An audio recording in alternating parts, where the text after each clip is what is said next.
नमस्कार, मी मृणाली पिळणकर. तुम्ही पाहत आहात एलएस मराठी.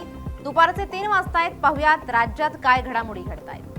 लोकसभेच्या कामकाजादरम्यान भाजप खासदार निशिकांत दुबे यांनी केलेल्या वादग्रस्त विधानामुळे भिवंडीत ठाकरे गट आक्रमक. निशिकांत दुबेंच्या बॅनरला जोडे मारू आंदोलन. विठ्ठलाच्या महानैवेद्यात आजपासून आमरसपुरी. अक्षय तृतीया ते वटपौर्णिमा पुढील 2.5 महिने विठ्ठलास आमरसपुरीचा नैवेद्य दाखवला जाणार. या परंपरेमुळे मंदिर परिसरात भक्तिमय वातावरण. नाशिकमध्ये अक्षय तृतीयेच्या मुहूर्तावर शेतकऱ्यांना कैरीवर झुका घेणाऱ्या महिलेचे साकारलं चित्र.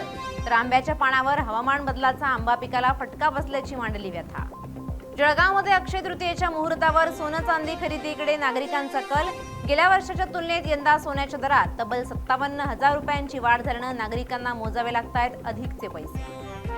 अशोक खरातला कोर्टानं 5व्या गुन्ह्यात 5 दिवसांची सुनावली. पोलीस कोठडी. खरात विरुद्ध नाशिक आणि अहिल्यानगर जिल्ह्यात जवळपास 14 गुन्हे दाखल. गोरेगाव येथील नेस्को ड्रग्ज प्रकरणात आणखी एक अटक. कार्यक्रमातील एका सुरक्षा रक्षकाला अटक.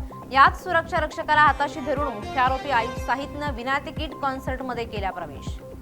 रत्नागिरी हातखंबा येथे 4 वाहनांचा विचित्र अपघात. स्टीलनं भरलेल्या एका ट्रकनं इतर वाहनांना धडक देत ट्रक कोसळला विहिरीत. ट्रक चालक विहिरीत असण्याची शक्यता.